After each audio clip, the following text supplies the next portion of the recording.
Bien. Merci, Johan. Donc, c'est très bien qu'on a eu la présentation de Vincent au préalable. Donc, ça nous permet d'aller directement, de focaliser directement sur un projet en particulier, tiré au hasard, comme ça. On a choisi Charlevoix-Haute-Côte-Nord. Et d'autres, au moins une autre région va être décrite tout à l'heure par Jean-Marc. Jean-Marc est ici. Ouais. Donc, donc, on va donner plus d'informations sur quelques régions en particulier.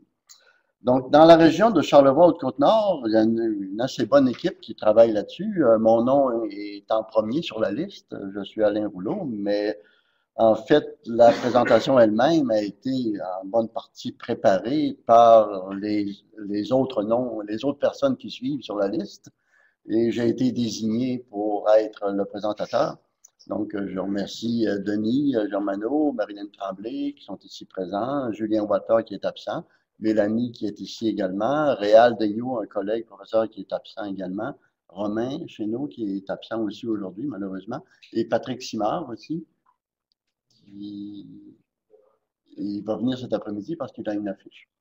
Et de nombreux étudiants aussi qui ont participé à ce projet-là, ou qui participent encore. Et on remercie l'UQAC, le CERN, mais également le ministère, et j'espère que j'ai écrit son nom de façon convenable ici, Environnement et lutte contre les changements climatiques. En fait, j'ai trafiqué un peu le logo. Ok, j'en ai pas trouvé.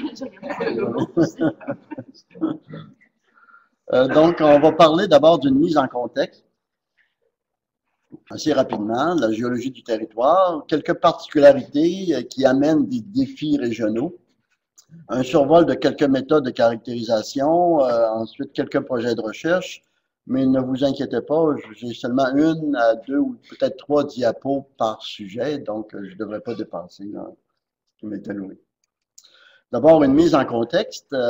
C'est un territoire, Charlevoix-Haute-Côte-Nord, c'est un territoire très allongé. Ça inclut la région de Charlevoix ici, de la Haute-Côte-Nord ici, sur 250 km de long et une trentaine de kilomètres de large. C'est un territoire côtier qui touche à deux régions administratives, la région de la Côte-Nord ici et la région de la capitale nationale, ce qui amène une logistique particulière, disons, qui doit être adaptée. Il y a 21 municipalités dans 3 MRC. Donc, les MRC sont la MRC de Charlevoix ici, la MRC de Charlevoix-Est et la MRC de la Haute-Côte-Nord.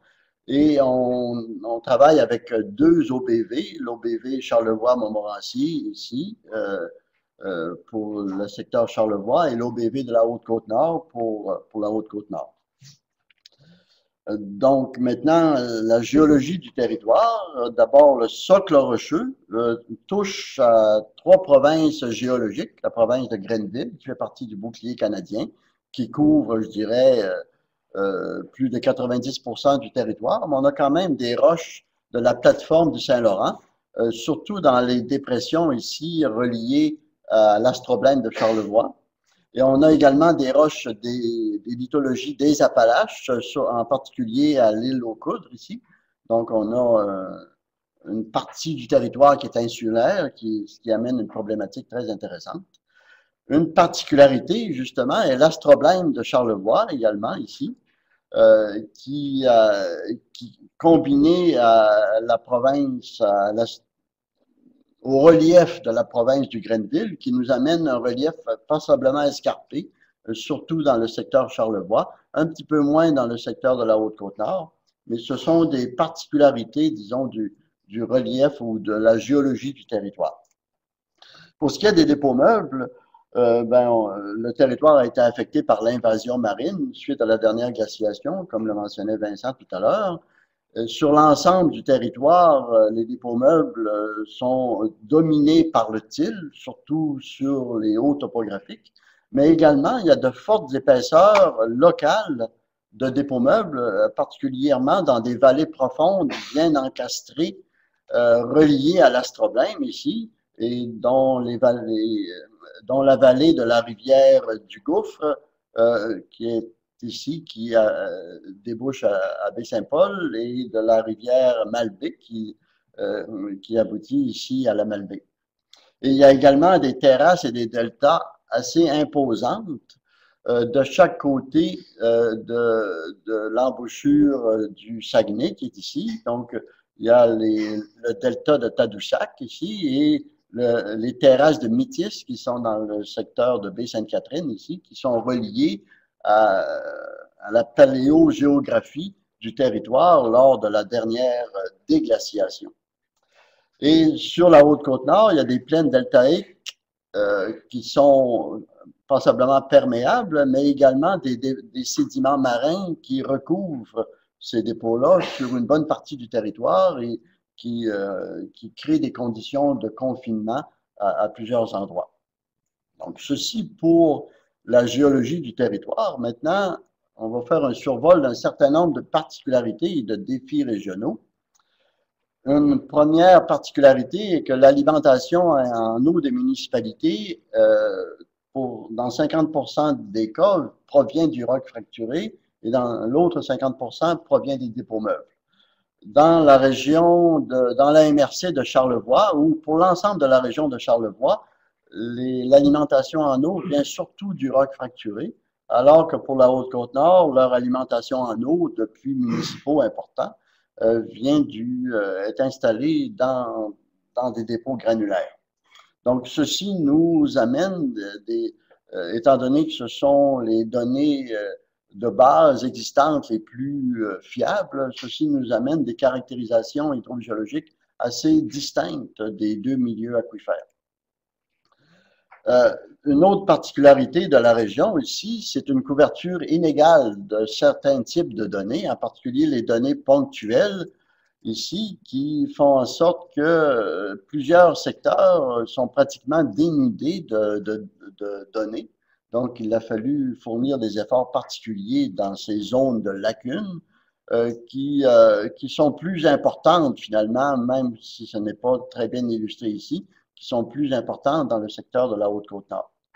Les données cartographiques également sont différentes dans les deux secteurs, en particulier pour les données pédologiques, en ce sens qu'il n'y a pas de relevé, il n'y a pas eu de cartographie pédologique de réaliser dans le secteur de la Haute-Côte-Nord.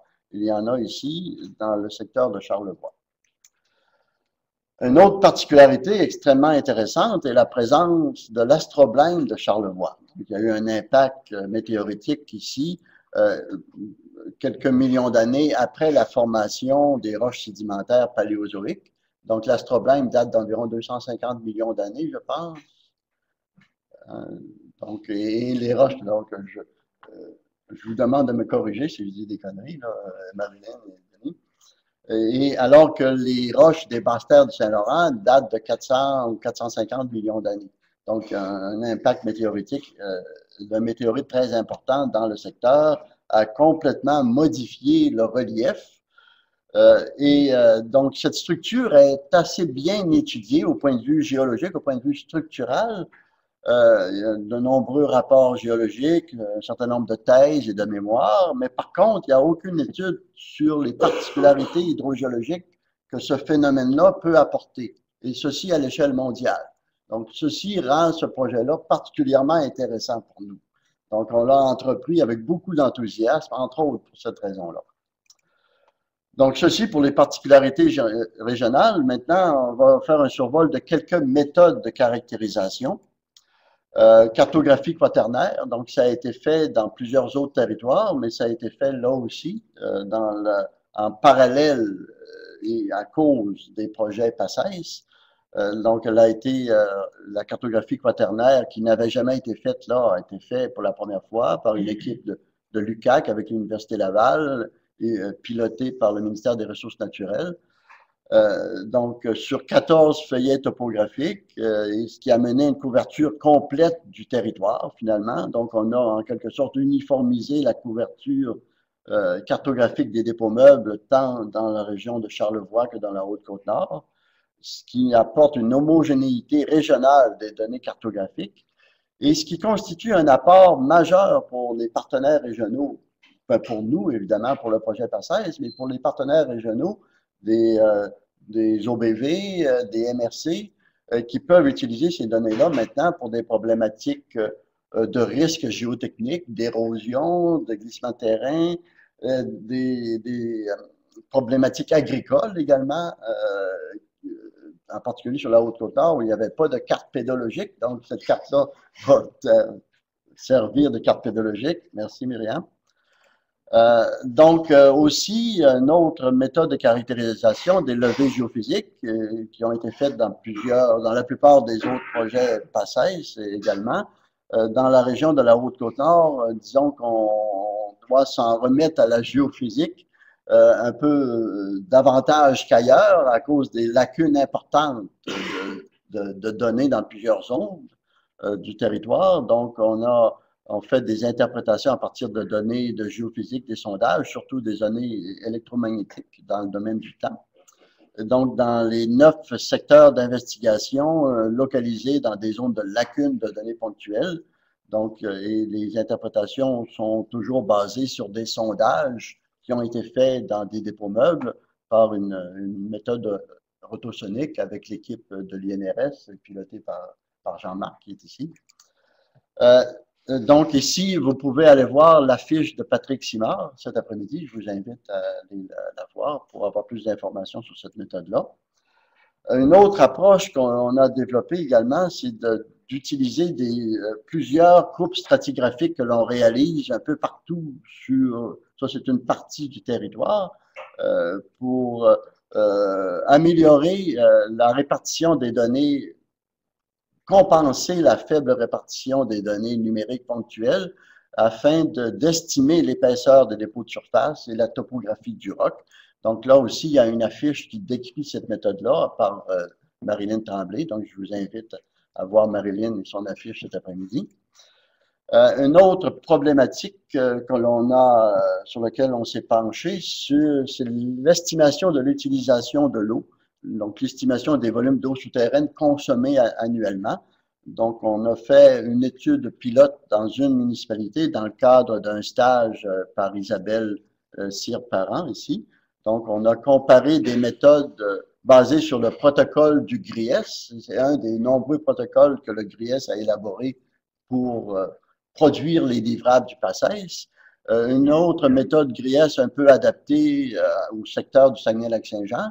Et on a aussi fait une estimation par une enquête téléphonique exhaustive. Donc, la stagiaire a téléphoné à tous les utilisateurs importants, en particulier les cultivateurs d'une municipalité. Donc, il y a eu une comparaison faite pour une seule municipalité, c'était Saint-Irénée, non, Saint-Hilarion. Et les résultats indiquent une surestimation des volumes par les méthodes antérieures. Donc ici, on a une comparaison des estimations de volume annuel par une méthode du GRIES simplifiée pour Saguenay-Lac-Saint-Jean, de méthode du GRIES, et selon l'enquête téléphonique. Donc, cette méthode-là indique une surestimation des autres méthodes, mais c'est basé sur une seule municipalité. Donc, jusqu'à quel point ça peut être extrapolé aux autres municipalités, ça reste à voir. Les projets de recherche, maintenant, il y a un certain nombre de projets de recherche reliés à ce projet PACES de Charlevoix-Côte-Nord. Donc, un projet en particulier par Ombeline Guesquière. Donc, je vous invite à voir son affiche et Ombeline, qui porte sur les relations entre la géochimie de l'eau et le contexte hydrogéologique. Donc, son affiche porte essentiellement sur des méthodes d'analyse graphique et statistique multivariées appliquées à ces données géochimiques. Une autre affiche aussi par Marilyn Huet, que je vous invite à voir cet après-midi, elle compare différentes méthodes d'estimation de la recharge dans les aquifères, et c'est donc probablement que les conclusions de son approche va être qu'une méthode particulière n'est pas la méthode idéale partout sur le territoire. Elle peut être idéale à certaines parties du territoire, alors que dans une autre partie, ça peut être une autre méthode, par exemple. Aussi, il y a le développement d'outils et application d'outils diagnostiques pour caractériser l'hydrodynamique des aquifères complexes à partir d'essais de pompage. Donc, c'est l'affiche de Anouk Féroud, que je vous invite à visiter cet après-midi. Donc, essentiellement, elle vise son objectif ultime, c'est d'utiliser les résultats d'essais de pompage de longue durée pour obtenir des informations sur la structure, sur l'hétérogénéité des milieux aquifères. Donc, c'est en quelque sorte un retour d'informations. On utilise la géologie structurale pour cartographier les eaux souterraines. Maintenant, on va utiliser les eaux souterraines pour cartographier les structures aquifères. En conclusion, les contextes hydrogéologiques intéressants, soit le rocheux des peaux meubles, évidemment, chaque région pourrait dire la même chose, mais moi, je me plais à penser que la région où je travaille, c'est toujours la plus intéressante. Mais je laisse le soin à d'autres de dire la même chose. Développement de méthodes originales d'investigation, formation de personnel hautement qualifié, une concertation régionale et même interrégionale sur une ressource essentielle. Merci de votre attention.